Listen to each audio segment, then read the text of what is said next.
Bir oyuncağımız var. Aslında evet çok değerli ama biraz da dünyayı etkileyen bir oyuncak. Auschwitz toplama kampında Yahudi çocukların gaz odalarında yakılmadan önce saçlarını kesiliyordu biliyorsunuz.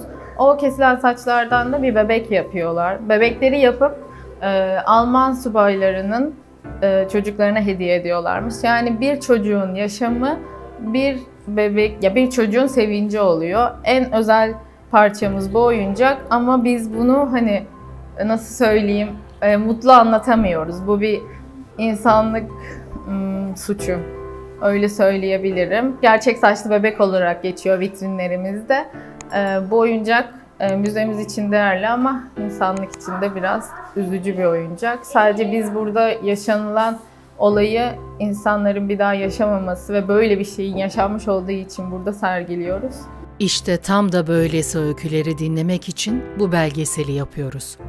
Tam da böylesi öyküleri kovalayarak hayatın gerçeklerini öğrenmek istiyoruz.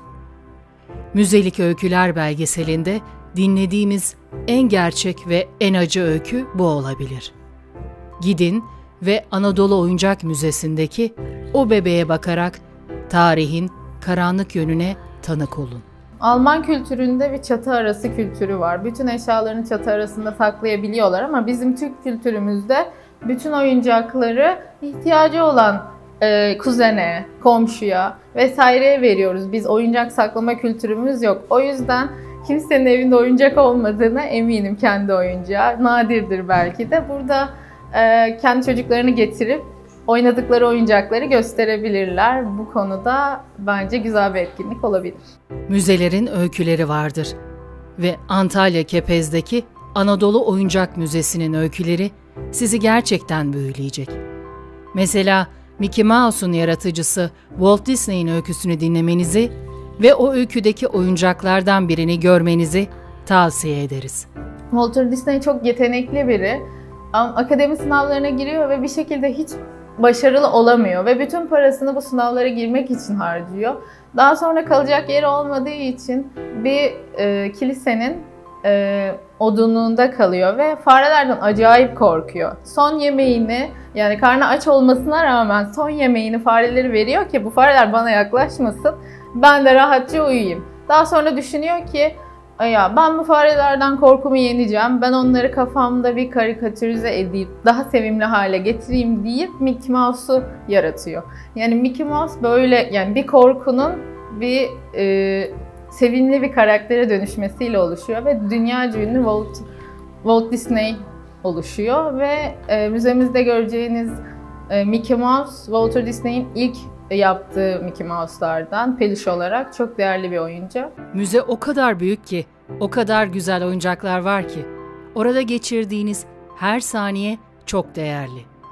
Lütfen her oyuncağı inceleyin, her odada hayaller kurun ve çocuklarınızı muhakkak götürün. Bence eski oyuncaklar daha güzel. Şimdiki yeni oyuncaklar aslında biraz zeka gelişimini daha tabii ki de etkili, çocuklar için daha faydalı olabilir ama yani o eski oyuncaklarda bir yaşanmışlık var. Biz de müzeci olduğumuz için bizim için onlar daha değerli. Mesela 1800'lerle 1900'ler arası metal oyuncaklar var. Kurmalı metal oyuncaklar var. Arkasından kuruyorsunuz ve hareket ediyorlar. Onlar efsane, mükemmel.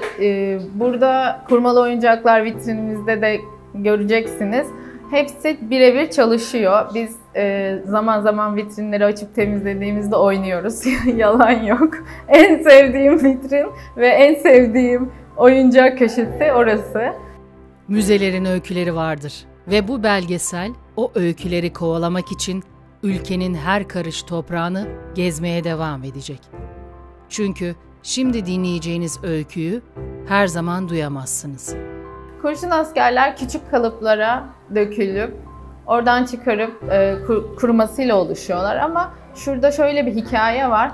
Kurşun askerleri savaş zamanında eşleri savaşa giden kadınlar geçimlerini sağlayabilmek için kurşunları eritip kaplara döküp onları boyayıp satıp geçimlerini sağlıyorlar. Kurşun askerleri detayda müzemizde göreceğiniz kurşun askerlerin detayına bakarsanız hepsinin yüzleri farklı. Neden diye soracaksınız.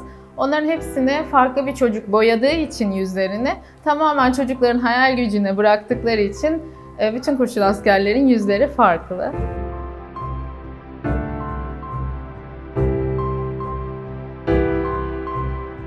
Her müzenin bir öyküsü vardır.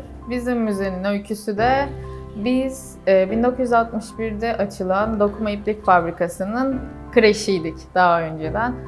Daha sonra Kepez Belediyesi himayesine geçtikten sonra Sayın Başkanım Hakan Tütüncü burayı bir oyuncak müzesine çevirdi ve burayı tekrar çocuklara armağan etti.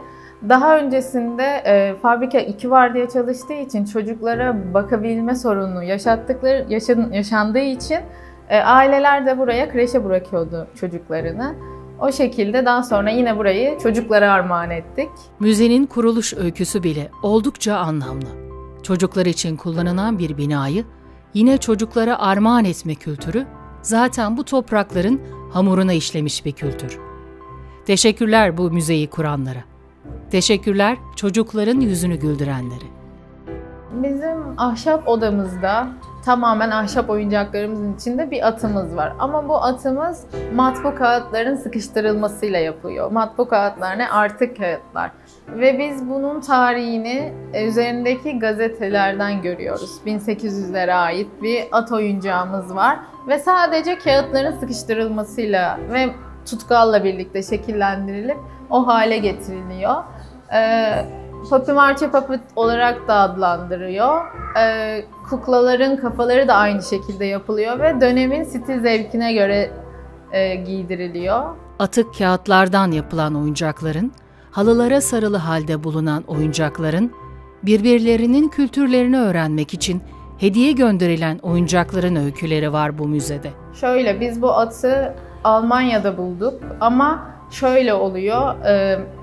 Ülkeler arası alışverişte sefirler birbirlerine hediye gönderirken birbirlerinin kültürlerini tanımaları için birbirlerine oyuncak gönderiyorlarmış. Biz bu oyuncağı bir Osmanlı halısına sarılı bir şekilde bulduk.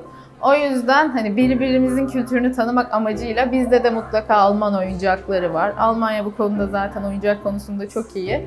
O şekilde kültür kaynaşması, birlikte alışveriş. Osmanlı'daki çocuklar, şehzadeler neler oynuyormuş.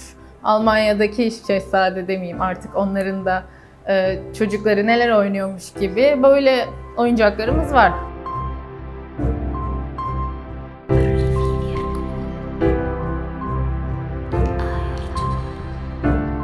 ...26. Amerikan Başkanı Theodore Roosevelt bir gün ayı avına gidiyor. Şimdi bizde av partileri olduğu gibi onlarda da ayı avı partileri var. Bizim Osmanlı padişahlarımız avlamaya gidiyorlardı ya, avcılık. Onlarda da ayı avı partileri var. Başkan da hiç ayı avlayamıyor ve yaveri ona küçük bir ayı getiriyor. Hani başkanım bunu da siz avlayın. O da diyor ki yok başkanım. Yani başkan da söylüyor ki ben bu ayının canını bağışlıyorum, onu avlamayacağım diyor. Daha sonra başkanın makamına bir tane beyefendi eşine küçük bir ayı yaptırıp başkana hediye etmek istiyor. Tamamen tiye alıyor, hani siz küçük bir ayıyı öldüremediniz diyerek. Başkan da düşünüyor ki ya diyor sizin adınızla bu ayıyı sizin adınızla satmak istiyorum diyor. Başkan da diyor ki ya bu çirkin ayıyı kim alacak? Benim adımla zaten satamaz. Hani iflas eder diyor. Tamam diyor. Daha sonra teddy bear'lar dünyaca ünlü biliyorsunuz. Daha sonra patlıyor ve teddy bear'lar acayip satılıyor ve teddy bear Theodore Roosevelt Amerikan başkanının adıyla teddy bear olarak dünyaca ünlü. Hala herkes Amerika'da, burada çok bilinmese de o minik ayılara Teddy diyorlar. Antalya'ya yolunuz düştüğünde muhakkak Anadolu Oyuncak Müzesi'ni ziyaret edin. Çocuğunuzla gidin, eşinizle gidin, tek başınıza gidin ve müzelik öykülerin tadını çıkartın. Bizim sınıf odamız var. Herkesi derinden etkileyen o mavi önlükler, siyah önlükler, ahşap sıralar. Hepsi, yani en çok müzemizin en favori bölümü de orası aslında. Emekli öğretmenler geliyor, duygulanıyor. Daha sonra işte siyah önlük giymiş beyefendiler, hanımefendiler geliyor. Ya diyor nasıl yaşlanmışız. Siz de siyah önlüğü hatırlar mısınız? Ben siyah önlüğü hatırlamıyorum ama mavi önlüğümüz de var.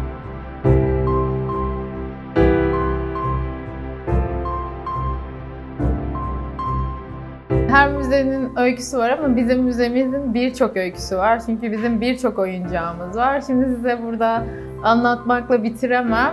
Siz en iyisi Anadolu Oyuncak Müzesi'ni ziyaret edin. Biz burada size öykülerin hepsini anlatalım.